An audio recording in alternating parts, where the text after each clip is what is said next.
Já, góðir áhorfendur og hlustendur, velkomin að Rauðaborðinu á þessu föstudagskvöldi. Við höldum áfram að tala um kreppuna og kórónufaraldurinn og reyna svona átta okkur á því hvað svona tíma við lifum. Þetta víst spennandi tímar sem að Kínverjar óska engum að lifa á, en við lifum þannig tíma núna. Og þetta líka flóknir tímar, þess vegna sittum við hér öll kvöld og virk kvöld og reynum að átta okkur á því og fáum til liðs við okkur fólk sem er glöggt og getur hjálpað okkur við að skilja þessa tíma. Og í kvöld eru komin hingað Ragnar Þór Ingólfsson sem er formaður VR, Helga Vala Helgadóttir sem er þingkona Samfylkingarinnar, Sigrún Ólafsdóttir sem er prófessor í félagsfræði, Vera Wonder Sölvadóttir sem er kvikmyndagerðarkona og Elín Ebba Ásmundsdóttir sem er iðjuþjálfi, forstöðukona Hlutverkaseturs og COVID-sjúklingur. Þú ert með COVID, Elín Ebba.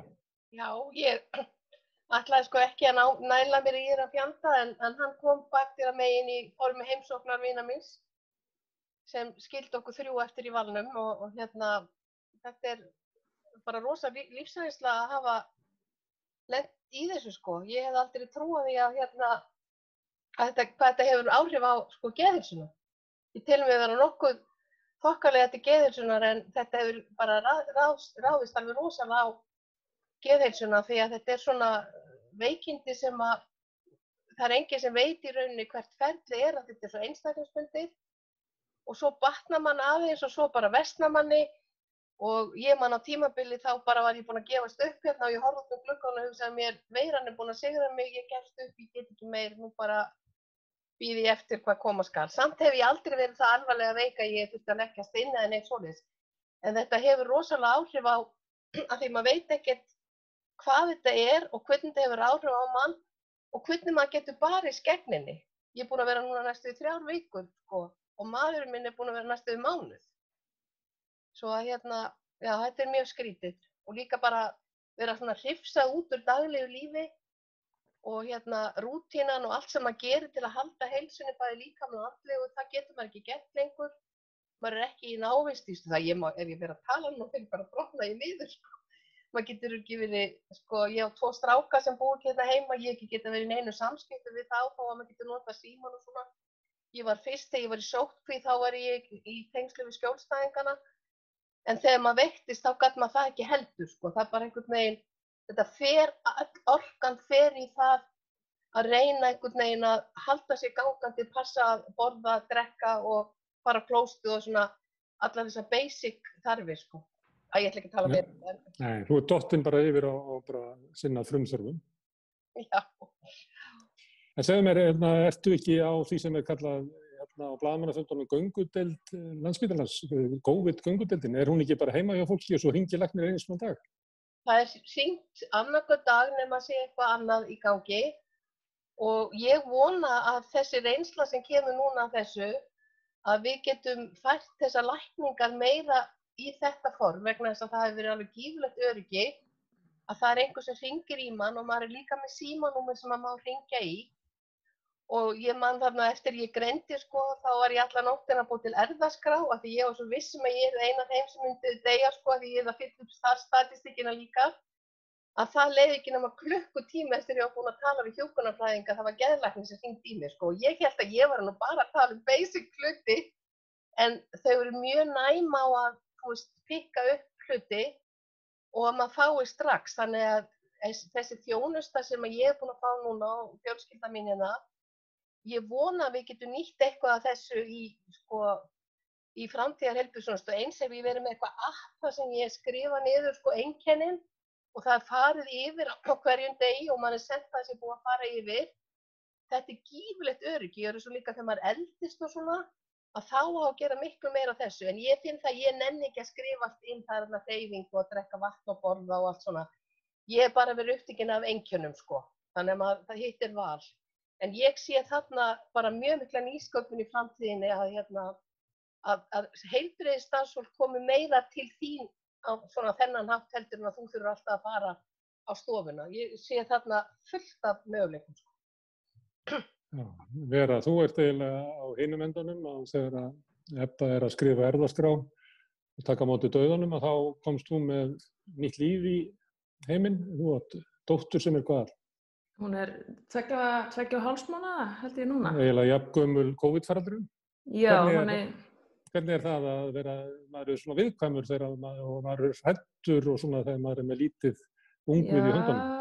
Já, ég allavega fegin að ég búin að fæða barnið, búin að fara og það svona eiginlega gerðist áður en að COVID kom, þannig að ég í raun og veru búin að vera í einangrun kannski aðeins lengur en hinir. Ég búin að vera í sjálfskipaðri einangrun nokkurn veginn bara síðan að barnið kom núna 2. febrúar. En þetta hefur svo sem kannski haft minni áhrif á mig en aðra þar sem ég í fæðingarorlofi og nýt mín ágætlega í þessum COVID-faraldri sem kannski svolítið kaldhæðnislegt að segja þetta en kannski það sem hefur kannski mest áhrif er að fjölskyldumeðlimir eru svona svekktir að fá ekki að sjá barnið stækka. Já, þannig að afi og amma og fjölskylda má ekki koma og sjá barnið? Svona eiginlega ekki. Mamma mín var einmitt á Spáni og þurfti að fara í sóttkví og systir mín líka, þannig að það er svona fólk að missa af aðeins, en ég einhvern veginn kannski líka því að ég með lítið unga barn frekar róleg þessa dagana og svona, já, og læt aðra fara út í búð fyrir mig og slíkt. Ég kannski í lúxus aðstæðum, mætti segja. Já, til hamingju. Takk fyrir það. Sigrún, það er eitt sem að mér langaði að spyrja þig, kannski ekki, ég sá einhvers staðar haft þetta Bjarna Benediktssyni, fjármála- og efnahagsráðherra eins og hann kallar í dag.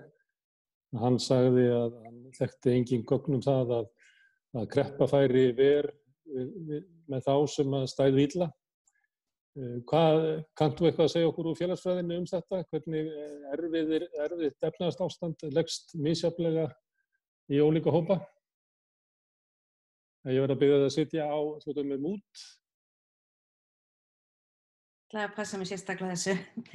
Já, við höfum auðvitað séð það í kreppum í fortíðinu og í mismunandi löndum að við sitjum ekki öll að sama borðinu þegar kemur að erfiðu efnahagslegu ástandi, og það sem er svolítið kannski áhugavert við það sem er að gerast núna er að margir kannski sjá þetta sem þetta er heilbrigðisvá sem við erum að glíma við, hún leggst á alla, hún leggst á rík og fátæka, við erum öll í rauninni að glíma við það sama, en þegar við skoðum afleiðingarnar sem eru komnar nú þegar fram en líka til langt frama, þá er mjög augljóst að þetta mun hafa mismunandi áhrif á mismunandi hópa eftir hlutum eins og efnahag, kyni og sérstaklega til dæmis það sem við erum að sjá í Bandaríkjunum varðandi kynþátt og hvernig þetta er í afhjúpa í rauninni gífurlega slæma stöðu svartra Bandaríkjamanna í mörgum fylkjum. Og ef við hugsum okkur bara til dæmis núna að við erum kannski svona að byrja á þessari kreppu sem við náttúrulega búumst við að verði viðvarandi, þá getum við bara til dæmis byrjað á að hugsa hluti eins og hvernig húsnæði við búum í, og nú allir náttúrulega meira og minna alltaf heima, og ertu til dæmis með kannski 4-5 manna fjölskyldu í lítilli íbúð eða stóru einbýlishúsi, ætla að segja að þetta hafi sömu áhrif á þessar fjölskyldur, myndi ég náttúrulega segja að væri svona hálf galið kannski. Við getum velt fyrir okkur fleiri hlutum, til dæmis með börn sem eru núna kannski komin inn með að gera verulega hluta af námsefninu heima. Hvers konar aðstöður foreldrar til dæmis í að geta hjálpa þeim, hafa tíma til þess, hafa getu til þess. Men þarna getur við verið að skapa ójöfnuð sem á eftir að koma fram til langs frama, þar sem að kannski þetta mun hafa frekar lítil áhrif á börn ákveðna hópa í samfélaginu en mun meiri á börn annarra. Við getum hugsað hvernig tækni við erum með, við getum hugsað félagslega einangrun, það er alveg augljóst að þetta mun ekki hafa sömu áhrif og hefur ekki sömu áhrif á hópa nú þegar, og þá eigum við eftir að velta fyrir okkur hverja verða langframa afleiðingarnar eða langtíma afleiðingarnar, að við sjáum þar til dæmis varðandi hvers konar vinnu við erum í. Ég meina sumir, og ég myndi til dæmis telja mig í þeirri forréttindastöðu, að það rosalega mikið held ég að gerast til að háskólakennarar missi vinnuna sína, en við sjáum að fólk farið að missa vinnuna og miklu fleiri eftir að missa vinnuna. Og þetta sé ekki þá að hafa mismunandi efnahagslegar afleiðingar á hópa. Já, eins og ég sagði, myndi ég ekkert í félagsfræðinu og ekkert í þann rannsóknum sem við höfum verið að gera í áratugi í mörgum mismunandi samfélögum sem leggja og vera sammála. Þannig að Bjarni svona sér á báti í þessum kenningum. Ég ætla ekki að stríða með því að hvetja til þess að andmæla ráðherrann. Já, nei, en allavega út frá því sem við vitum frá rannsóknum í félagsfræði og öðrum félagsvísindum, þá alveg augljóst að þetta mun hafa mismunandi áhrif á mismunandi hóp í samfélaginu og við sjáum það nú þegar að til dæmis bara að horfa á land eins og Bandaríkin, svo maður, þú veist, það náttúrulega hafa áhrif hér en að horfa til dæmis þar, menn þú bara farin að sjá þetta algjörlega hvernig þetta hafa mismunandi áhrif á fólk og þetta hafa mismunandi áhrif á, hér hreinlega ertu líka að sjá hver lifir og deyr. Þetta ekki bara efnahagslegar afleiðingar en fólk að fá ekki heilbrigðisþjónustu þar og komast ekki inn á spítalinn og hreinlega að deyja út af bágum efnahag eða út frá kynþætti. Helga Vala, þingið svona hálfleiti farið heim. Stjórnarandstaðan hefur fallist á það að leggja ekki fram ný mál heldur sinna raunverulega bara þeim málum ríkisstjórnarinnar sem hægt að falla undir COVID, þannig að þið megi ekki semja ykkar eigin lög heldur megi þið bara útsetja svona lög ríkisstjórnarinnar með einhverjum hætti og hluta mann hefur vista svona allavega með fyrsta pakkan, annar pakkin var allar komið til umræðu að þá var eiginlega hlutverk stjórnarandstöðunnar einmitt svolítið kannski að draga inn svona þá hópa sem að höfðu gleymst í upphaflegum frumvarpsdrögum ríkisstjórnarinnar og núna í pakka 2 að þá sem að maður reiknaði með að myndi fylla svolítið rækilega upp í sig göt að það ekki, það til dæmis bara augljós eins og leiðsögumenn sem að ekki að fá neitt út úr þótt að hafi verið augljóst að það væri og svo margt fleira. Þetta ykkar vinna í dag að stoppa í göt? Já, sko, við þetta þingið ekki alveg sent heim en við erum að vinna þessi COVID-mál og það hafa allir fallist á það að stjórnarandstaðan geti líka lagt fram COVID-mál. Það var ekki alveg ljóst í byrjun en við svona kröfumst þess að það væri þá líka tekið á móti málum sem að við viljum leggja fram sem við getum flokkað sem COVID-mál. Ástæðan fyrir því að þetta nauðsynlegt af því að það ekki leyfð almenn umræða í þingsal og þá gengur auðvitað ekki að við séum að fá inn mál sem eru mögulega mjög umdeild þegar það ekki heimiluð umræða um þau og þess vegna verður þetta svona takmarkað að það bara hægt að taka þessi mál sem að eru bein viðbrögð við þessu ástandi sem núna. Og þá mál sem allir eru sammála fyrirfram? Nei, við þurfum ekkert endilega að vera sammála málin. Heldur að þetta þarf að vera algjörlega ljóst að málið sé tengt því ástandi sem núna. Við séum að bregðast við því erfiða ástandi sem núna. Við til dæmis lögðum fram núna þingsályktunartillögu varðandi atvinnuleysið að hleypa inn fleiri hópum sem að geta átt réttindi til atvinnuleysisbóta og svo framvegis og að hækka atvinnuleysisbæturnar. Þetta eru svona atriði sem við teljum að séu gríðarlega mikilvæg og eru klár viðbrögð við því ástandi sem núna. Og það fór í dreifingu og verður mælt fyrir og búið að mæla fyrir en núna komið inn til nefnda. En varðandi það hvað svona okkar hlutverk fyrsti pakkinn var auðvitað þannig að hann var unninn í mjög miklum flýti og kom til okkar mjög vanbúinn og tók miklum breytingum í velferðarnefnd og það var sem betur fer engin slagur það. Við bara bentum á að það væru þarna ákveðnir hópar sem væru að detta á milli, það væri augljóst að það gengi ekki að hafa hlutina á ákveðinn hátt og svo framvegis og það varð engin slagur það. Við þurftum ekki að slást við meirihlutann ákveðnar breytingar en hins vegar málin sem komu svo seinna til dæmis inn í bæði efnahags- og viðskipta og fjárlaganefnda þar varð svona þar voru stjórnarliðar ekki tilbúnir til þess að ganga jafn langt og við töldum nauðsynlegt. Þannig að þá var lögð fram breytingartillaga sem að stjórnarliðar felldu allir. Þar var meðal annars að ræða álagsgreiðslu fyrir heilbrigðisstarfsfólk. Þar var að ræða frekari stuðning við fjölmiðlafyrirtæki, frekari stuðning við listafólk, við þá sem eru einyrkjar í ýmsum störfum. Og svo framvegis. Sumar tillögurnar komust inn í breytingatillögur en aðrar ekki. Við til dæmis komum við því að þú mátt ekki vera nýbúin að mátt ekki greiða þér arð eða kaupa eigin hluti og svona. í fyrirtækjunum sem áttu að fá stuðninginn. En það var svona ýmislegt sem að við náðum að þoka inn en annað sem að komst ekki í gegn.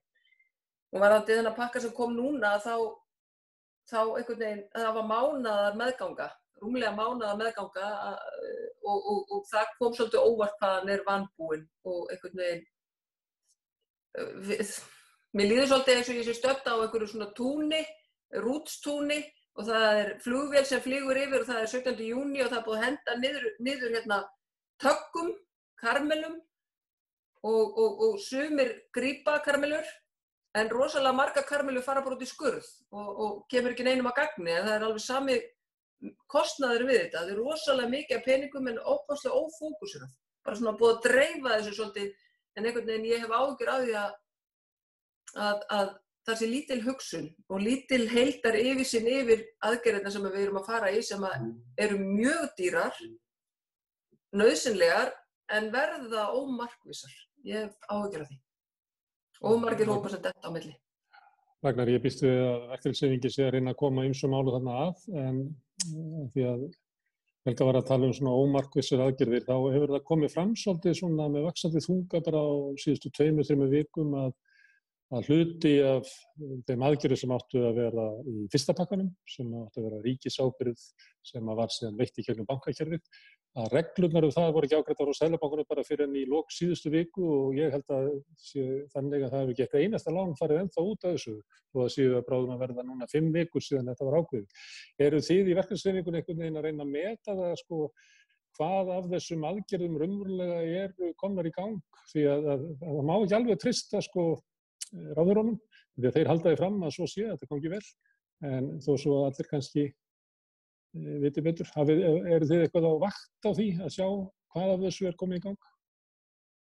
Já, við erum að vakta þessa aðgerðapakka í bak og fyrir og reyna að koma okkar áherslum áfram til þeirra aðila sem við teljum að geta unnið okkar málum einhverja framgöngu þegar kemur að því að ákveða hvað í hverjum pakka fyrir sig.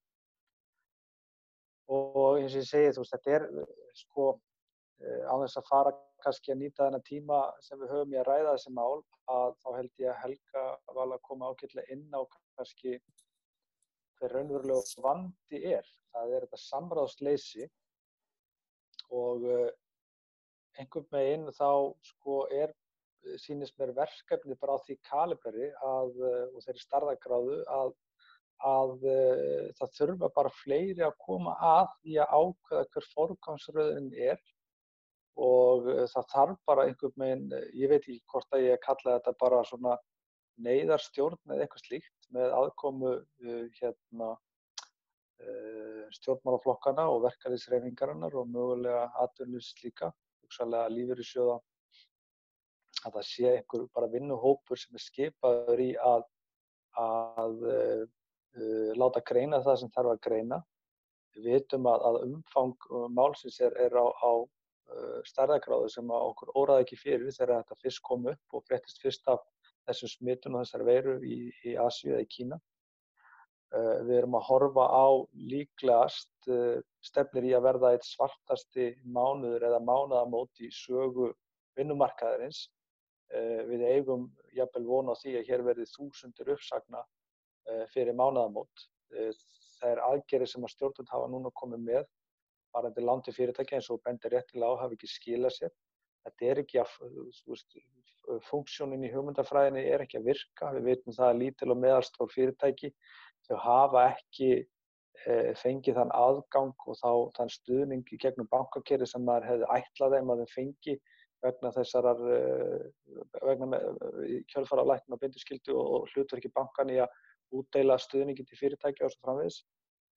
Og síðan hlutabótaleið sem bara einfaldlega ekki að ganga upp fyrir mörg fyrirtæki sem hafa orðið fyrir algjöru alkuli á innstreymi tekna og munu mörg hver leggja upp laupana og hlutverk okkar eins og við höfum verið að gera í VR. Við höfum verið að teikna upp sviðsmyndir nánast daglega hvernig við sjáum hlutina þróast og hvaða mál við teljum að þurfi að vera svona sett í forgang hverju sinni og við höfum verið að kalla mjög stíft eftir því að það verði sett fram mörg af lykilmálum okkar og okkar baráttumálum sem að kosta í sjálfu sér ríkisstofnunina eða ríkið, kosta ríkið eða skattgreiðendur lítið eða ekki neitt, eins og til dæmis bara að setja þak á verðbætur á leigu og húsnæðislánum.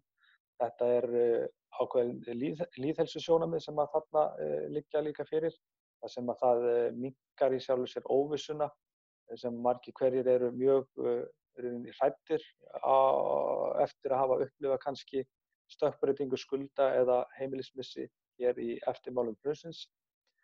Og margt sem að við höfum verið að benda á sem að betur hefðum mátt fara þegar að við gengum í gegnum bankahrunið. Þetta náttúrulega allt annars eðlis en margt sem hægt að teikna upp og reikna með að verði með svipuðum hætti. Sérstaklega þegar kemur að bæði atvinnuleysi og gríðarlegum tekjumissi sem fólk að verða fyrir. Og sömuleiðis má ætla það að neyslumynstur almennings hefur breyst gríðarlega á mjög skömmum tíma. En vísitala mun ekki gefa réttan mælikvarða sannarlega á þeirri þróun, á lífskjaramissi sem fólk verður fyrir þegar það bæði missi tekjur og síðan öll nauðsynjavara að það má ætla að hún muni hækka tug ef ekki 20% á næstu misserum. Og það svona kannski þessi svona aðkallandi vandi sem við erum að takast á við. Og síðan þarf bara að skoða í rauninni þannig kerfislega vanda. Hvað þurfum við að bæta og laga í okkar kerfum til þess að verja fyrst og fremst lífskjör og lífsgæði almennings. Elín Ebba, þegar Sigrún var að tala þá hópa sem að eru kannski viðkvæmastir fyrir kreppu og efnahagslegum samdrætti, að þá fólkið í hlutverkasetri uppfyllir margt af þessu sem hún nefndir. Það fólk sem býr við veika heilsu, býr við fátækt, býr við veika fjárhagslegar aðstæður, oft félagslega einangrun og annað slíkt. Og kannski ef við værum með svona samfélag sem myndi fyrst horfa til þeirra sem stæðu veikast, þá ætti samráð að vera mest við ykkur. Búið að vera mikið samráð ríkisstjórnarinnar við fólki sem sækir hlutverkasetur? Já, við erum bæði búin að funda með heilbrigðisráðuneytinu og eins hefur velferðarsvið verið og félagsmálaráðuneytið hefur líka verið að afla upplýsinga, þannig að það verið að reyna að draga sem flest af borðinu. En það sem fólki segir mér að þeir sem hafa búið við skort, þeir eru vanir því að búa við skort, þannig að þeir sjá ekki mikla breytingar. Nú veit ég ekki hvernig verðlag mun þróast, en það freka þeir sem eru vanir einhverju og þurfa að breyta lífstíl, sem kannski eiga erfiðari heldur þeir sem eru í neðstu þrepunum, en svo líka annað í samt við einangrun og svona, sem ég hef verið að tala við. Mörg þeirra eru mjög vön einangrun og það hefur komið sumum á óvart að allt í einu skiptaði máli, þannig að en mér finnst líka svo Reykjavíkurborg að það eru allir að reyna að hafa einhverja yfirsýn, hafa samband, hringja, reyna að draga inn, en það sem ég sé núna að mikið af þessu fólki kannski ekki mikið tæknivætt eða kannski ekki tölvur sem að getur kannski sett upp einhvern nýjan búnað. Og það sem að þetta hefur kennt okkur að við erum að passa upp á núna þegar það eru aðeins betri tímar, að fólk kunni á þessa tækni svo það getur allavega haft samskipti, en það náttúrulega flestir með síma eða allir. En það ekki allir sem að hafa getað til dæmis nýtt sér þetta hjá okkur Zoom. Við höfum reynt að hafa Zoom-fundi bæði fyrir og eftir hádegi, en það ekki allir sem að þarf að fá aðstoð eða setja ekki upp, þau bara kunni ekkert á sömu tölvurnar. Þannig að ég sé að það á eftir að breytast. En það sem þetta líka hefur kennt okkur hinum að við kannski gerum okkur betur grein fyrir þessu mikilvægi að hafa einhverja rútínu og líka hafa val. Þeir sem hafa verið í einangrun eða orðið veikir, þeir allt í einu standa fram fyrir því að sjá hvað val skiptir miklu máli fyrir heilsu, að þú getur valið eitthvað. En ég sammála henni Sigrúnu að ég hef oft verið mér þakklátt einmitt að því ég bý í þokkalegu húsnæði, mér hlýtt. Það einhver sem kaupir inn matinn fyrir mig. Svona grundvallar þarfir hef ég fengið aðstoð við. En ef maður ætti ekki það, þá fer virkilega að þrengja að. Og eins, ég var allan tíman örugg að ef ég myndi veikjast illilega, þá myndi einhver koma. Þannig að ég bara alveg sammála Sigrúnu með það að þetta með öryggi skiptir rosa miklu máli. En sko, ég veit ekki hvort ég er búin að svara spurningar. Já, þú er búin að því. Já, Vera hérna, það spáð kreppu og hver dagur sem líður og þá alltaf spáð dýpri og lengri kreppu, bara heimskreppu. Og einn af þeim svona hópum sem að talið að verði út úr kannski yngra fólk sem að með mikla framfærsluskyldu, skuldar kannski mikið eftir námslán, með hærri húsnæðiskostnað, hvort sem fólk að kaupa og lítið búið að greiða niður lánin sín eða þá á leigumarkaði. Fólk sem oft bara með annan fótinn inn á vinnumarkaðnum. Það hlutfall yngra fólk sem eru svona í harkvinnu og harkakerfinu, verktakar og með svona lausbeislu tengsl við vinnuveitendur, mun fleiri. Það kannski erfitt að spyrja nýorðna móður af þessu, en heldur að svona fólk á þínu reki sé kvíðið fyrir framtíðinni? Ég verið að biðja þig að sitja á...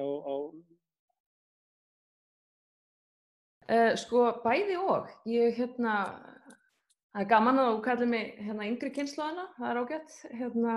En til dæmis í þeim bransa sem ég starfa mest í, bæði í kvikmyndabransanum og svo hef ég verið leiðsögumaður líka, þá held ég þetta sé ansi slæmt fyrir marga, sérstaklega þar sem að flestir starfa sem verktakar og það getur reynst fólki ansi erfitt til þess að til dæmis bara að fara á atvinnuleysisbætur. Maður þarf svolítið að hafa séð fyrir hvað að fara að koma og það náttúrulega sá þetta enginn fyrir.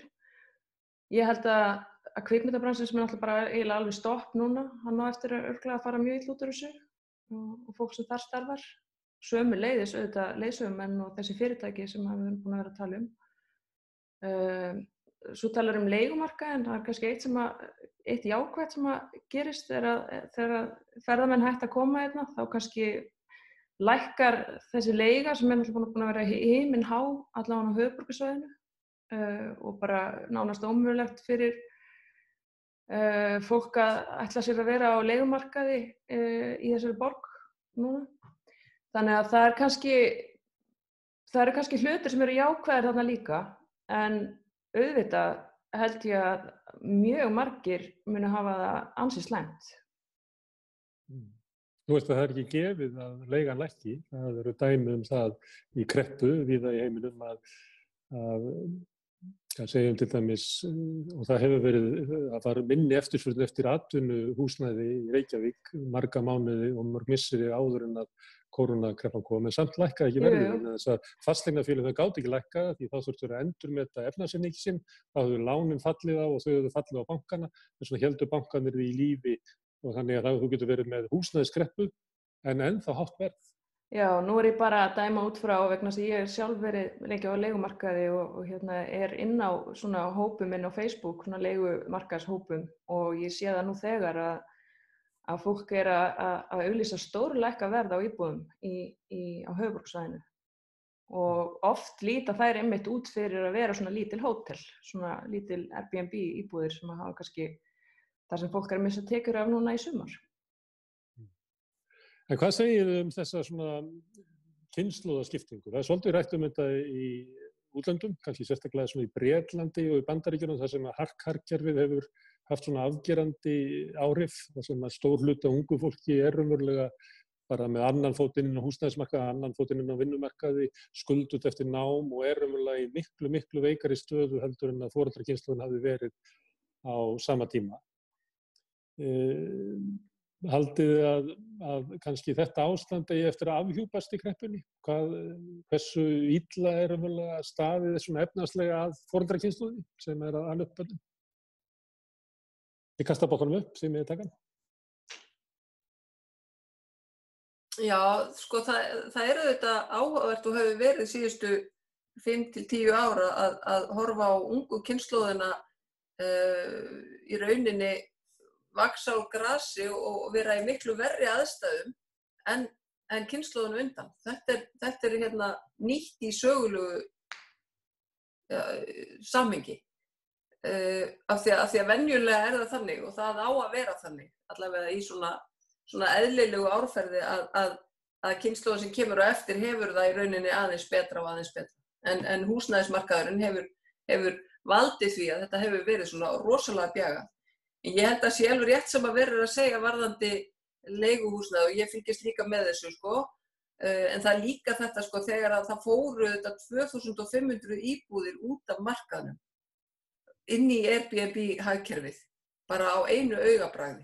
Og auðvitað hafði það rosalega mikil áhrif. Þegar það slegist, það eru tugir að slást hver einustu leiguíbúð, þá verður til þessi freistni vandi, svo má kalla sem náttúrulega óþolandi orð, en það verður bara til þessi freisting að hækka bara aðeins, græða aðeins meira. Og þeir sem að sjá fram á að þurfa að vera að reka íbúð og borga af lánum í marga mánuði og það kemur ekki kjafturinn í landið og kemur ekki túristi, að þá fara þessar íbúðir út á markaðinn. Og ég vona þá að það séu frekar þeir sem eiga eina íbúð sem að ná að leigja út sínar íbúðir en ekki þessi stóru félög sem einhvern veginn ná að dæla út sínum íbúðum. En það er nú bara að því mér þykir vænna fólk en félög. Ragnar, að því að þú varst í húsnæðishópi Alþýðusambandsins að semja við stjórnvöld aðgerðir í húsnæðismálum. Er þetta ástand kannski að bara leysa vandamálið, að húsnæðiskreppan gufar upp þegar að Airbnb íbúðirnar koma inn og svo má búast jafnvel við því að erlenda vinnuaflið sem kom hingað til þess að keyra áfram ferðaþjónustuna að það færi aftur heim? Já, bæði erlenda ferðaþjónustuna og síðan stóran hluta byggingariðnaðinum að við erum að sjá gjörbreytinga á öllum greiningum sem við höfum verið að vinna að varðandi húsnæðismarkaðinn, sérstaklega með einsi að innflutta vinnuaflið að fara aftur tilbaka og sömuleiðis algjört hrun í komu ferðamanna. Þetta mun hafa veruleg áhrif á húsnæðismarkaðinn. Ég held að það sé, en hver nákvæmlega þau verða og hvenær þau byrja að koma fram er kannski erfitt að greina eða spá um. Ég veit að til dæmis að stóru leigufélögin eins og Almenna eða Alma og Heimavellir, þau hafa ekki verið að lækka leigu, þau hafa verið að þrýsta fólki þá frekar í lengri leigusamband og ég tel að þetta byrji eins og hefur komið fram hérna að þetta mun byrja með innkomu íbúða sem hafa verið inn í Airbnb-kerfinu til útleigu til ferðamanna og vinnuafls. Þar munu koma inn á mjög lækkuðu verði sem mun aftur þrýsta niður mögulega stærsta markaðnum sem er þessi maður og mannleiga. Það er mjög svona, það er risastór markað sem hefur verið mjög erfitt að greina nákvæmlega hvernig hann en þar hefur fólk verið í oft á tíðum með sanngjarnt og gott leigusamband, en það eru líka mestu öfgarnir. Þar hefur við líka séð langverstu dæmin. En ég held að þetta mun klárlega hafa áhrif. Þetta mun taka örugglega aðeins lengri tíma heldur en kannski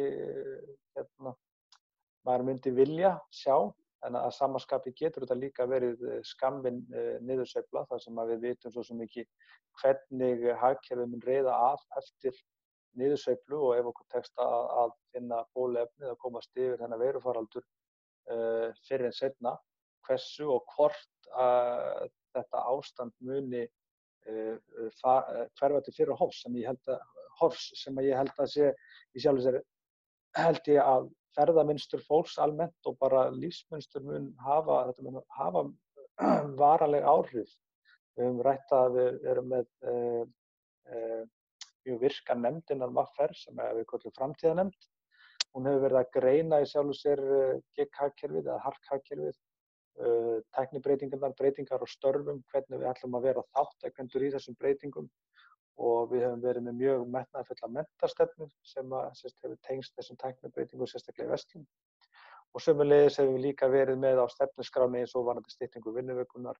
Við höfum verið með mjög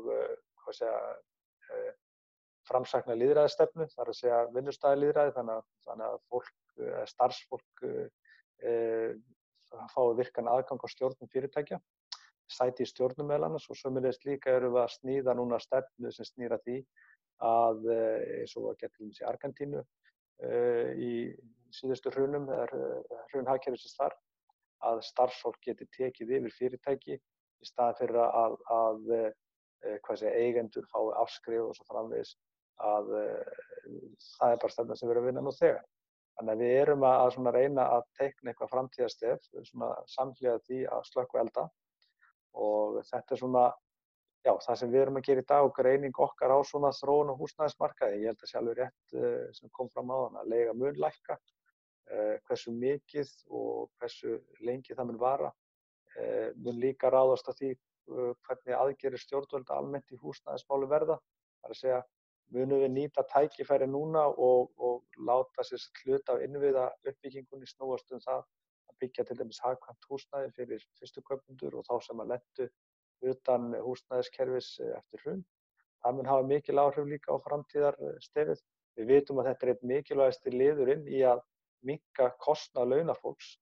Ef við náum að lækka leigu 40.000 og þá er þetta 90.000 krónur í launum, sem að þú þarft að standa undir, 80.000 krónur í launum sem þú þarft að standa undir til þess að greiða þessar 40.000 krónur. Þannig að það er til gríðarlega mikils að vinna að ná niður þessum kostnaði á grunnþörfum samfélagsins sem er húsnæði. En áður en við tölum vinnustaðalýðræði og starfsfólki taki yfir fallin fyrirtæki, þá langar mig að spyrja þig, Sigrún, þetta með kynslóðamunin.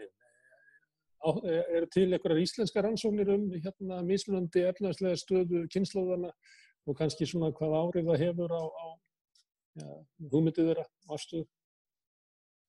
Já, það er allavega til gögn sem að myndi sýna okkur fram á þetta og hvernig sem sagt fólk stendur eftir aldri. Vandamáli hér er auðvitað oft þannig að við eigum mjög mikið af gögnum og svo er ekki peninga til að greina þau. En það er allavega til þannig, en ég held að sé náttúrulega mjög mikilvægt, eins og nú þegar búið að koma fram, að í rauninni þá er vinnumarkaðurinn auðvitað breytast mjög mikið, störf er að breytast mjög mikið og þú sér til dæmis eins og bara hjá okkur, og ég var nú í Bandaríkjunum í 17 ár og var þar í akademíu, að þegar ég til dæmis fer á vinnumarkaði þá var mjög mikið af svona störfum innan akademíunar sem voru æviráðin. Og akademían bandaríska hefur til dæmis mjög mikið færst í að fólk er kannski bara með, þú klárar doktorsnám og þú ert með bara samning í ár í einum skóla og ferð á milli. Þannig að þetta er miklu verri störf heldur en að þau voru í fortíðin, og ég held að það sé hluti af því sem að kannski skýrir þetta, að það er, já, og kannski meira farið að láta stjórnast af þeim sem að eiga meira og hagsmunum fyrirtækjana frekar heldur en einstaklinga. Þannig að ég held að það sé alveg klárlegt að margt sem að kannski var auðveldara í fortíðinni er erfiðara núna fyrir komandi kynslóðir.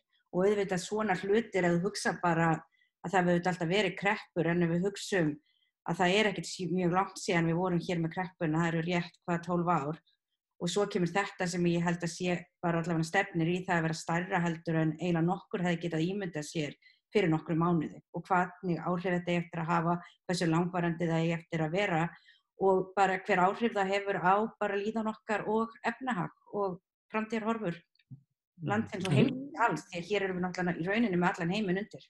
En af því að það er þessi munur kynslóðana efnahagslega og það sem hann er kannski mestur, að þá hefur jafnframt mátt greina svona ólíka afstöðu kynslóðana til ýmissa mála. Þetta komið fram til dæmis í Brexit og ýmsum kosninganiðurstöðum þar sem að sko kynslóðnar kjósa mjög ólíkt.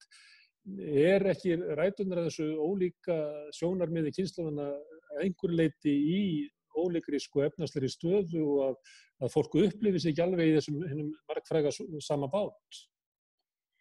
Jú, ég held að það sé alveg, og hluti sem að við myndum kannski oft velta fyrir okkur hér er í rauninni hvað við erum að tala sem áhrif aldurs og hvað erum að tala sem áhrif kynslóða, og stundum til dæmis er sagt að eftir því sem að við eldumst þá verðum við íhaldssamari. Þannig að það getur auðvitað skýrt eitthvað af því að þegar þú ert yngri þá kýrð á ákveðin hátt og ert með ákveðin viðhorf, ert oft róttækari og slíkt, og síðan breytist það, þannig að það er svona spurning hvort þetta sé í rauninni kannski árekstrar á milli yngri kynslóða og eldri kynslóða akkurat í dag sem muni halda áfram, eða það sé og mótist að þeirri stöðu sem við upplifum okkur í á hverjum tíma. En auðvitað hefur verið talað margt af þessu, og þú tekur Brexit sem dæmi sem að auðvitað þetta kom mjög skýrt fram, og í rauninni að það séu þá kannski eldri kynslóður sem að taka það af yngri kynslóðum sem að þau hafa sjálf verið að njóta góðs af, eins og þetta opna hagkerfi og samskipti á milli landa. Þannig að það held ég eitthvað sem að við sjáum, og það náttúrulega greinilegt varðandi mjög margt, eitthvað ákveðið bakslag.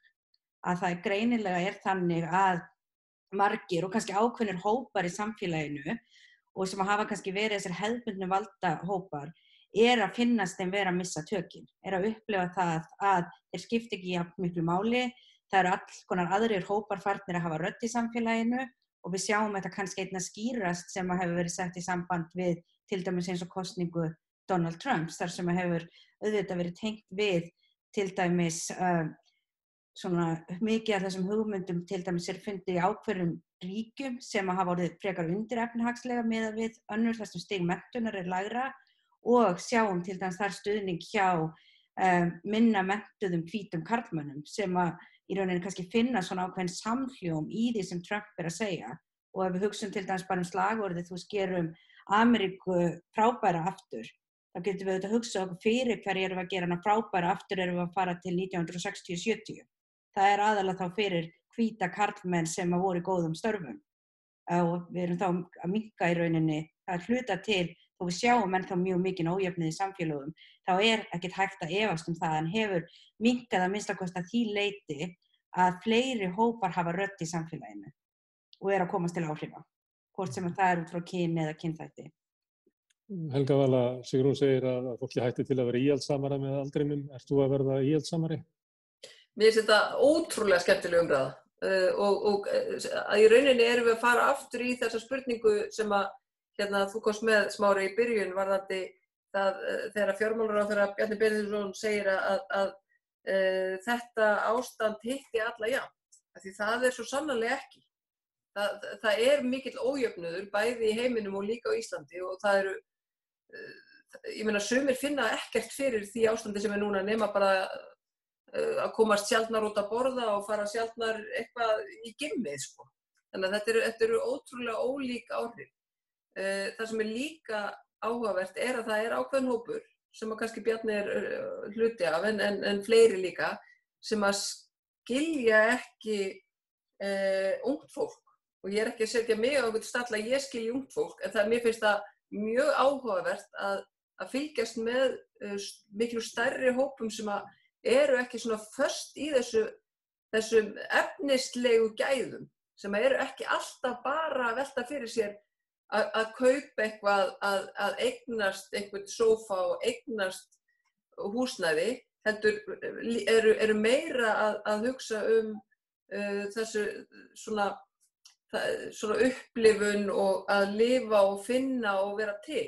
Mér finnst sú þróun alveg ótrúlega ákjósanleg og bara einhvern veginn, ég kann mjög vel við þá þróun og mér finnst einhvern veginn eins og ef að maður getur ímyndað sér að þetta sé framtíðin hjá unga fólkinu, þá held ég að við séum bara nokkuð vel sett.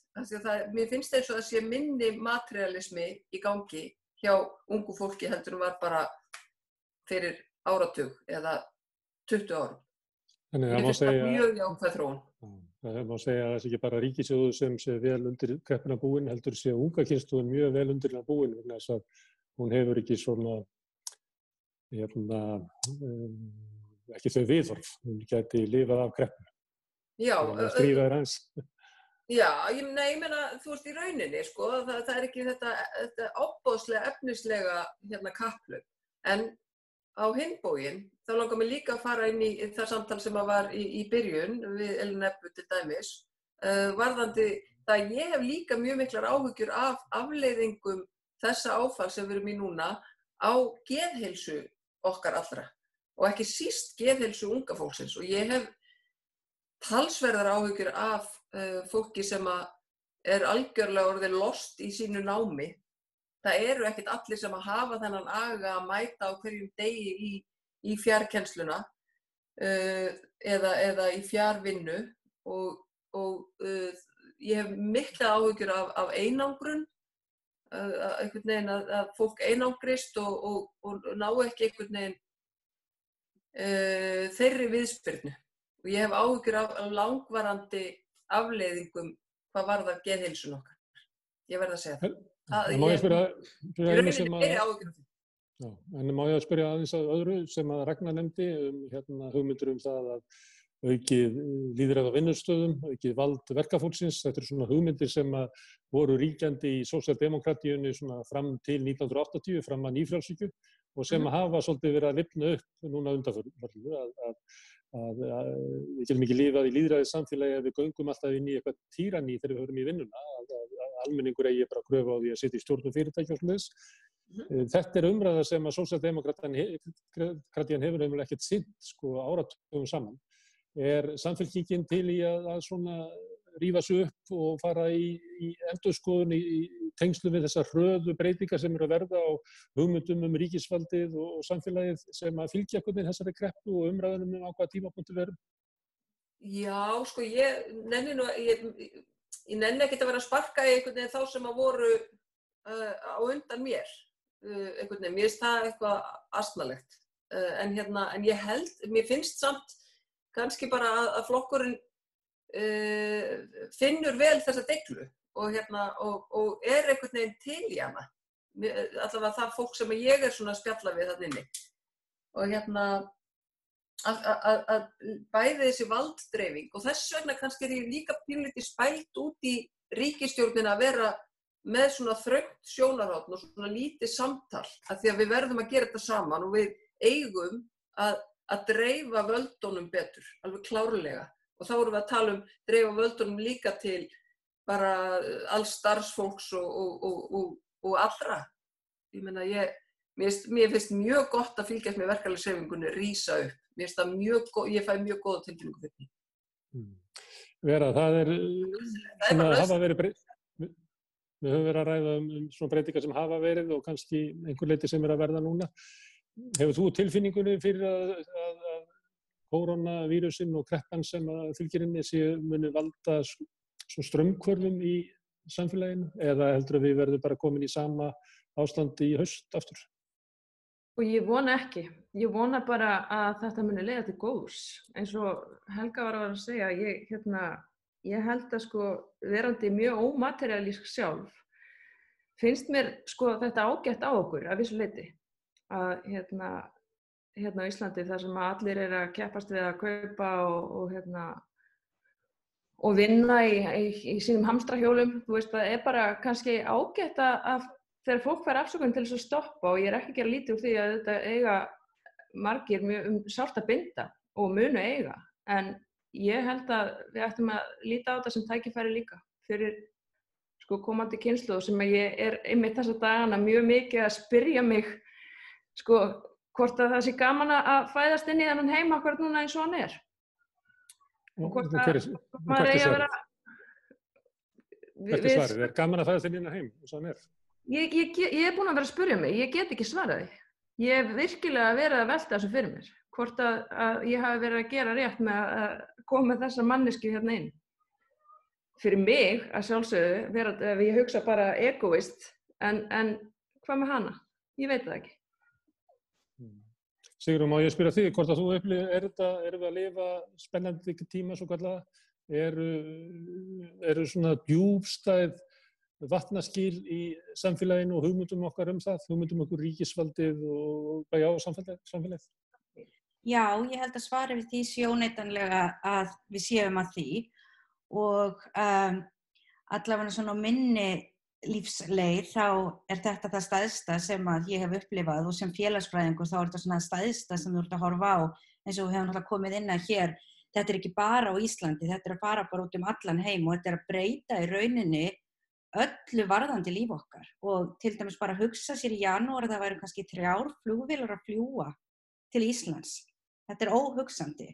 Þannig að ég held þetta hljóta að hafa þau áhrif. Þetta sýnir náttúrulega líka hvað er hægt þegar viljinn er fyrir hendi og það hafa til dæmis ýmsir hópar talað það í samfélaginu hlutir sem voru ómögulegir og kannski sagt nei þetta er aldrei hægt, það er ekki hægt að gera þetta svona þegar það var bara kannski að hafa áhrif á viðkvæmari hópi í samfélaginu. Þessu var breytt hér kannski bara yfir nóttu af því að það var var að hafa áhrif á alla og kannski líka þá sem voru í meiri valdastöðu. Þannig að þetta svona sýnir okkur hvað í rauninni við höfum rosalega aðlögunarhæfni og hvað við getum í rauninni bara breytt samfélaginu á tiltölulega stuttum tíma ef að viljinn fyrir hendi. Þá auðvitað eftir að koma í ljós nákvæmlega hvað þetta verður langt og hver þróunin verður áfram, til dæmis hvað við verðum, ég held að sé alveg hægt að búast við að við verðum allavega í einhvers konar takmörkunum út árið og ég held þetta hljóti þá að breyta í grundvallaratriðum öllum þeim sem sagt lifa í gegnum það.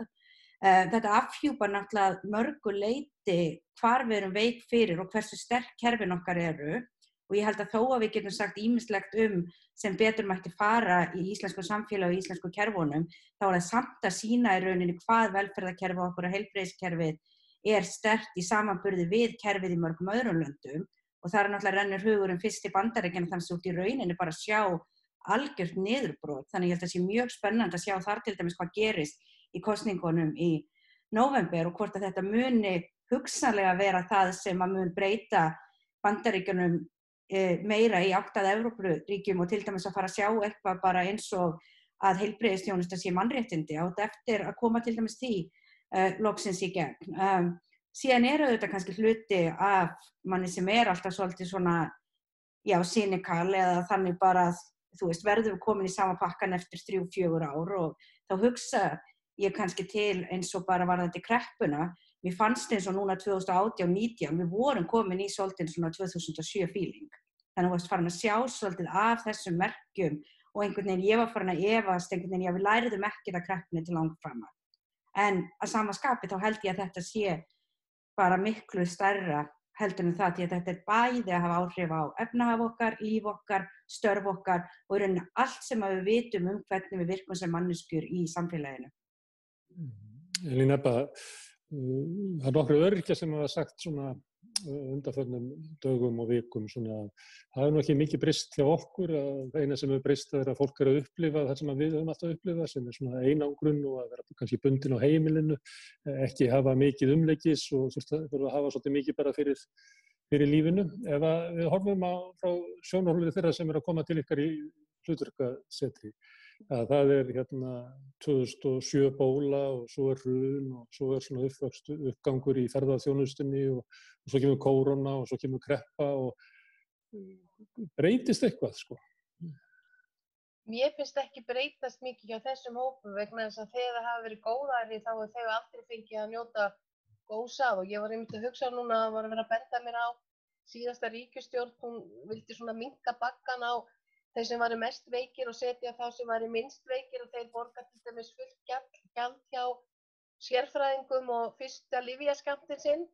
Ef einhver lendir í vandræðum núna, þá getur verið að eitt viðtal ásamt lyfjum sé á milli 20-30 krónur og það þýðir að fólk mun ekki leita sér hjálpar og þetta kannski unga fólki sem var í hlutastörfum og þetta fólki kannski sem voru verktakar og svona, að þá við sem að tala vel heilbrigðiskerfið okkar, þá við samt búin að koma okkur í þannig stöðu að fólk þarf virkilega að eiga pening ef það kemur eitthvað virkilega álaga sem að getur ekki notið góðs af félagasamtökum og það sem ókeypis. Og ég hugsa núna að því ég held að þetta muni vera varanleg breyting. Ég held að við munum ekki ferðast jafn mikið og það hefur sýnt sig núna hvað við erum háð því að ferðast og hvað bara allur heimurinn háður því að við sem að fljúga á milli og ferðast á milli. Þannig að við erum eftir að þurfa að endurskoða margt. Við þurfum líka að endurskoða að við héldum að túrisminn hér myndi halda öllu uppi. Það verður kannski ekki, þannig að mikið af fyrirtækjum sem hafa verið í túrisma verða kannski að hugsa eitthvað annað. Og svo líka annað, ef þetta verður langvarandi, þá held ég að það hafi aldrei góð áhrif á fólk að taka við hvort sem það eru öryrkjabætur eða atvinnuleysisbætur. Við þurfum öll að fá einhver hlutverk að taka þátt í einhverju og finnast við skipta máli. Og mér finnst það líka vera áskorun til stjórnvalda að hjálpa okkur að komast í einhver verkefni sem við getum lagt eitthvað af mörkum. Það er rosalega erfitt að vera bara hyggjandi. Þannig að mér finnst það og líka það önnur áskorun sem við finnst að við höfum þetta að dempa hræðslu og óöryggi. Hvort það hræðsla afkomu eða hræðsla heilsu. Þetta finnst mér eitt af stærstu áskorunum sem við höfum núna og annað ef ég var að því hann hérna í VR, ég vildi óska þess að við getum einfaldað launa baráttuna og hæstu laun var aldrei meir en þrefalt hærri lægstu launa. Þannig ef við ætluðum að hækka laun okkar í efstu stöðu þá þyrftum alltaf að hækka laun þeirra lægstu. Vildu óska sem við getum búið til einhverja einfaldari lausnir núna og nota þetta tækifæri til þess að einmitt að gera meira jöfnuð heldur en hefur verið. Ragnar, er þetta svo stæða breytingar að það sé tækifæri núna til þess að taka upp mál sem að kannski voru ekki hljómgrunni fyrir áður, eins og til þess þetta að binda launamismuninn í því hann sé aldrei meira en þrefaldur? Jú, auðvitað felast í þessu ákveðin tækifæri en miklar áskoranir líka. Ég held að í svona djúpu niðursveiflum og svona algjörum hrunum eins og við erum að lenda í núna, að þá hefur það verið þannig að þeir sem hafa haft völdin hingað til og hafa borið mestu ábyrgðina á aukinni misskiptingu auðs og eigna og launa, að þeir hafa yfirleitt komið vel út úr svona niðursveiflum einhverjum hætti. Ég held sko að það sem við þurfum eiginlega að gera núna er fyrst og fremst náttúrulega bara að endurmeta margt í okkar svona samfélagi. Við getum farið í launastrúktúrinn, við getum farið í margt sem hefur komið hér fram. Ég held að til dæmis eins og Ebba talar að varðandi sko það að fá að skipta máli í samfélagi, það nú baráttumál sem við höfum líka haldið á lofti varðandi skerðingarnar, að þetta náttúrulega alveg galið fyrirkomulag að læsa fólk inni, að það geti ekki verið þáttakandi hvorki í atvinnulífinu að hluta eða bara með einhverjum hætti á þess að lenda í skerðingarhimnum. Ég held að það sé mjög mikilvægt varðandi næstu skref að mér finnst nálgun stjórnvalda á lausnirnar, mér finnst að vera mjög sérstakar og eiginlega dapurlegar vegna þess að það kemur aðgerðapakki frá stjórnvöldum og síðan keppast í sjálfu sér aðilarnir hringinn í kringum borðið sem verkalýðshreyfingin, stjórnarandstaðan, atvinnulífið og fleiri á að tæta hann í sig og skirpa honum út úr sér. Ég held að væri miklu eðlilegri nálgun, sérstaklega þú ert að tala krísustjórnun eins og nú að þeir aðilar sem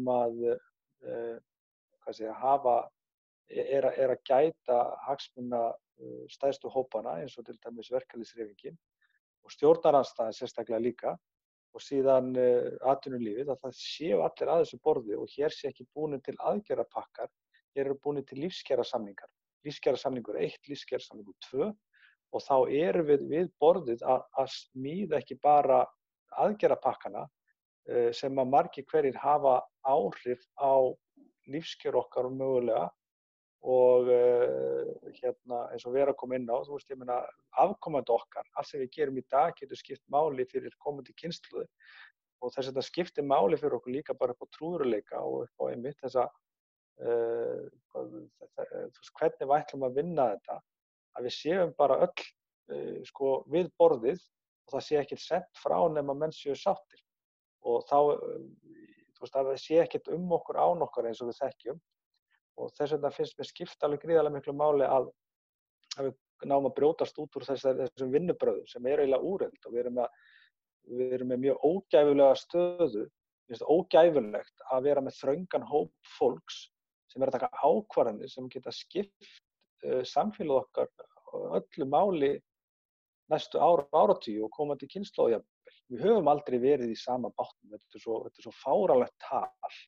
Við erum með gríðarlega misskiptingu, djúpa misskiptingu, mjög inngróna og djúpa spillingu sem hefur fengið að þrífast hérna í áratugum, árhundruðum saman. Bara réttarkerfið okkar, við erum með réttarríki sem sniðið utan fólk sem á pening. Réttarstaða fátækra og tekjuminni einstaklinga engin. Þú veist, það er svo margt í okkar kerfi, sjáum heilbrigðiskerfið. Auðvitað reynir á heilbrigðiskerfið núna sem hefur bara staðið svo ótrúlega miðað við það að áður en að vírusinn skellur á, að þá var fólk, heilbrigðisstarfsfólk örmagna og sjúklingar á göngum og inn á klósettum og ég veit ekki hvar og hvar. Þetta var sama heilbrigðiskerfi og átti að verða gjaldfrjálst og skjaldborgin og þetta og allt þetta. Þetta hefur bara reddast einhvern veginn alveg ótrúlega. En við skulum ekki gleyma því á hvaða vegferð stjórnvöld voru með heilbrigðiskerfið. Við vorum á sömu vegferð í að sko einkavæða þennan þessa mikilvæga grunnstóð og gera hann ekkert ósvipað því eins og í Bandaríkjunum, sem náttúrulega bara alveg skelfilegt. Þannig að við munum vonandi læra af því að hvers kyns tilraunir til einkavæðingar frekari inn í heilbrigðiskerfinu, að þær verði ekki settar aftur á borðið allavega næstu áratugina. Já, þetta svona kannski... Ég má spyrja hérna út frá þessari ræðu, Ragnars, ég má spyrja þig Vera, það er svolítið næstu einkenni á íslensku samfélagi vantraust almennings gagnvart stjórnvöldum. Þegar það gerða skoðanakannanir þetta, þá mælust við svona á pari við sumar af þjóðum Austur-Evrópu sem hafa mátt þolað að Sovjetir straujaði yfir þá og svo einhver svona dólga nýfrjálsríkja og svo einhver þjóðernisfasismi, þar sem að fólk hefur eiginlega ekkert inni fyrir því að hafa traust á stjórnvöldum. Og við erum einhvers staðar þar. Þegar þú ert að bíða eftir því að þau þrjú lappin á sviðið og komið með pakkana sem eiga að bjarga samfélaginu okkar, hefurðu trú á því að nú koma þau með þetta, krakkarnir? Er það svoleiðis eða verður traust á stjórnvöldum að við séum með þetta svona meira og minna under control, að við munum finna leið út úr þessu saman? Ég var að byrja að setja á hljóðið. Já, ég vildi geta sagt já, en sko eftir það sem á undan gengið, þá skil ég ekki alveg hvernig fólk á að hafa traust á stjórnvöldum. Þegar að, sko, eins og bara allir vita, þá gleymast hlutirnir strax og þarna sama fólki komið sem hefur ítrekað, sko, já, í raun og veru bara brugðist okkur. Og það kannski ekki hægt að biðja fólk að bera mikið traust eftir það sem á undan gengið, eins og ég sagði. Ég held að það sé kannski einmitt, sko, eins og þú sagði Ragnar, að þetta sé kannski bara eitthvað tækifæri fyrir okkur að byggja upp einhvers konar nýtt kerfi ef að fólk tilbúið til þess. Og það á eftir að koma í ljós. Og ég verði eiginlega bara viðurkenna að ég ekkert ofboðslega vongóð. Að við höfum eftir að geta brotist út úr þessu. Þegar ég horfi á svona sjónvarpið og fréttirnar og svona fréttaumhverfið, að þá söguþráðurinn þar meira og minna að þjóðin að bíða eftir að stjórnmálafólkið og fyrst og fremst 3 ráðherrar komi eiginlega með lausnina. Það ekki, umræðan ekki þannig eins og þetta sé eitthvað sem að við eigum að leggja til, það enginn að biðja okkur tillögur, það eiginlega engin opin umræð það. Þetta kannski, ég sem gaman blaðamaður að sakna eitthvað svona, eða er söguþráður svolítið þannig að það alltaf einhver ráðherra í kasthúsi? Já, við erum nú að heita lýðræðisríki, sko, en ég ekki alveg þar, sko.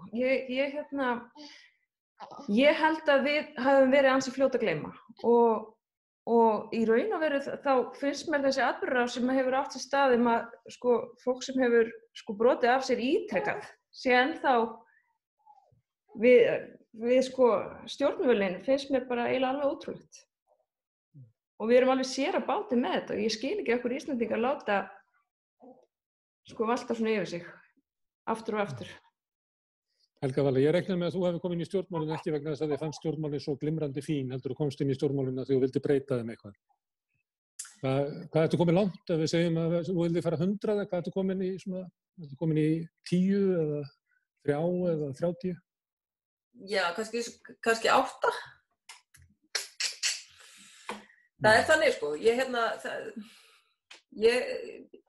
ef maður horfir að pakka núna, þá hann brjálæðislega íhaldsamur, finnst mér. Mér og svona viðbröðin og nú ætla ég aftur að reyna að vera sanngjörn. Ég skil að maður hlaupi inn í eitthvað sem er til, að það er til eitthvað form sem maður getur hlaupið í og sótt, eitthvað sem var notað í síðasta hruni og við ætlum að gera það aftur.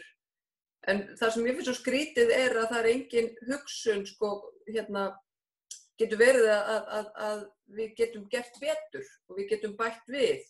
Eitt lítið dæmi það er þetta átak Allir vinna sem er mjög sniðugt. Það er að fá endurgreiddan virðisaukaskattinn af vinnu. Þetta er hvetjandi fyrir þá sem að geta fjárfest í einhverju, geta farið í einhverjar aðgerðir, geta farið og látið gera við bílinn sinn. En sko, stjórnarflokkarnir þeir ætluðu að setja þetta bara fyrir vinnu við eigið húsnæði. Þú ert að láta laga gluggana þína og setja nýtt þak og svona. En í meðferð þingsins þá bættu við bílaverkstæðum. Og þetta til þess að hvetja fólk til þess að fara og sækja þá þjónustu til þess að halda vinnu. En það var ekki stemning fyrir því að hafa þetta líka þegar kemur að hönnun eða kemur að hárgreiðslu og snyrtistofum eða saumastofum. Að reyna sko að efla hönnuðið í að búa til auglýsingar eða búa til verk eða eitthvað svona. Þetta er svo þröngt, þetta er svo gömul hugsun. Af hverju ekki að reyna að hvetja okkur til þess að þá sem geta, þá sem eiga fyrirtæki, að láta hanna nýja vefsíðu og fá virðisaukaskattinn endurgreiddan þar. Alls konar svona hlutir sem að mér finnst einhvern veginn og lausnirnar, að fyrsti pakkinn snerist allur nú förum við og leggjum vegi. Það er alveg nauðsynlegt að fara í það og þá vinnu, frábært. En vegalagning til dæmis, það er ekkert rosalega margir sem að vinna við það. Það kallar ekkert á, það er ekkert mörg störf sem eru þar á bakvið. Mér finnst þetta svolítið gamaldags hugsun. Ég er ekki að segja að það megi ekki skapa slík störf. Ég er bara að segja, ég sakna þess svolítið að ríkisstjórn sem er með forsætisráðherra sem er fædd á seinni hluta síðustu aldar, bara ung og kona og einhvers staðar framsýn. Mér finnst sko ríkisstjórnin hennar stunda mjög gamaldags pólitík. Og það var kannski það sem ég var að vonast þess að myndi gerast, að það yrði meiri svona nútími og meiri kannski framtíðarhugsun. Og ég vona þegar við erum svona aðeins komin upp úr kafinu, að þá förum við aðeins að hugsa líka, og þetta er tækifæri fyrir það, hugsa hvernig samfélag viljum við byggja. En það ekki orðið á seint, Helga Vala? Nei, það er aldrei á seint. Annaðhvort nærðu að breyta ykkur fyrir kreppuna, eða þá að þær aðgerðir sem ríkisstjórnin grípur til munu færa okkur á svo vondan stað að það verður mjög erfitt að breyta ykkur. Nei. Ég er fædd undir sól. Þú veist, maður kemst ekki neitt ef maður ætlar að vera fastur bara í að eitthvað sé of seint. Bara alls ekki. Við eigum bara að hugsa að gerum þetta núna og ég meina, ef við ætlum að fara í að markaðssetja Ísland, ætlum við þá að gera það alveg eins og við gerðum það síðast. Inspired by Iceland, þar sem við tókum aftur karmelurnar og hentuðum út úr flugvélinni og vissum ekki hvað það lentu. Af hverju notum við ekki alla þessa sköpun, af hverju notum við ekki kvikmyndagerða fólkið okkar núna til þess að fara út í heim þegar það má og búa til eitthvað dásamlega skapandi með leikurunum okkar, með tónlistarfólkin okkar og sýna heiminum að við erum kreatív þjóð. Af því að það er þar sem við höfum alltaf skarað fram úr. Við höfum alltaf skarað fram úr þegar kemur að svona hugmyndum og listum og menningu og þarna erum við góð. Og jafnvel íþróttum og köflum. Við höfum að nota þetta af því að við erum ekkert, sérstaklega við höfum ekki vakið neina eftirtekt við svona gamaldags hugsun. Ekki í stjórnmálum, það er engin svona íslenskur stjórnmálamaður sem vekur athygli. Nei, eins og listafólki okkar. En ég meina því, þarna er öll frjósemin, sko. Ég meina ég er bara mjög svo skrítið að við séum núna að búa til nýtt Inspired by Iceland átak og það er bara verið að tala við einhverja auglýsingarstofur út í heimi, sko, hvernig við ætlum að laða að fleiri ferðamenn. Ég meina það voru 25 einstaklingar að læra íslensku í Mexico City og það var ekki af því að við erum með Guðna forseta eða Katrínu forsætisráðherra. Það var út af músík, það var út af tónlist og það var út af kvikmyndum. 25 einstaklingar að læra íslensku í Mexiko, þú veist.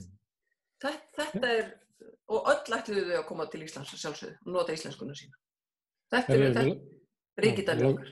Við langar að enda hjá Sigrúnu, að svo hefur komið inn að þá hefur vísað oft til Bandaríkjanna sem að þú dvaldir langdvölum og augljóst að þér þykir vænt Bandaríkin. En þau eru á rosalegum hverfandahveli í Bandaríkin og við höfum lifað það sem að kalla mætti bandarísk öld. Allt sem að gerist í Bandaríkjunum kemur hingað meira og minna. Við endan þá borðum við eins og bandaríkjamennin, hegðum eins og þeir, horfum á sama efnið, hugsum eins og þeir og tölum eins og þeir og erum með bara sömu hugmyndir og bandaríkjamenn.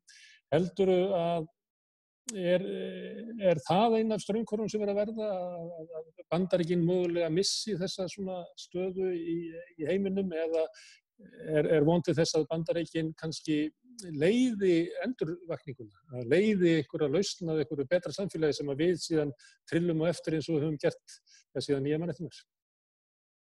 Já, ég held að það sé afskaplega erfitt að svara þessari spurningu núna af því að ég held að í rauninni mótist hún mjög mikið af hvað gerist í kosningunum núna í nóvember. Og ég held að auðvitað eru ýmsar ástæður fyrir því að Bandaríkin hafa að einhverju leyti mist stöðu sína. Við erum náttúrulega líka að sjá önnur lönd sem eru að koma upp og taka ákveðið leiðtoga hlutverk. Við erum að sjá Evrópusambandi, við erum að sjá lönd í Asíu koma, þannig að þetta er náttúrulega miklu flóknara en bara það sem er að gerast núna. En auðvitað á meðan það er forseti eins og Trump og þær hugmyndir sem eru að koma þaðan, þá held ég að Bandaríkin bara verði á mjög mikilli niðurleið. Og það er náttúrulega sem hefur afhjúpast núna í þessum faraldri, er að sýna okkur hversu rosalega veikt bandarískt samfélag í rauninni, hversu mikill ójöfnuður það og bara sjá til dæmis eins og í sumum fylkjunum þar sem eru kannski 10-15% í fylkinu sem eru svartir en það eru kannski 40 af þeim sem eru að deyja. Við erum að sjá hvernig heilbrigðiskerfið í rauninni alveg að bregðast, við erum að sjá hvernig þeir ríkari geta augljóslega keypt sig fram yfir kerfið varðandi það að fá próf fyrir sjúkdómnum. Þannig ég held að það sem þessi kannski faraldur gerir að afhjúpa hluti við bandarískt samfélag sem félagsfræðingar eru búin að vita í ár og áratugi. Og ég held að Bandaríkin hafi auðvitað bæði út af þessu og út af þeirri stjórnmálalegu þróun sem hefur orðið undanfarin ár mist mjög mikið af sínum trúverðugleika. Og það bara í rauninni á eftir að sjást í nóvember. Ég tel alveg jafn líklegt að Trump verði endurkosinn og þá munum við væntanlega halda áfram að sjá Bandaríkin á þessari leið. Mér finnst nú ekkert rosalega spennandi kannski kostirnir sem enduðu upp á að vera eftir og við sjáum að sumu leyti þegar við byrjum til dæmis að sjá forkosningarnar og sem sagt hverjir eru, þá erum við með alls konar kandidata á öllum aldurum, mismunandi kyn, kynþætti, kynhneigð og við endum síðan með 2 eldri ríka hvíta kalla.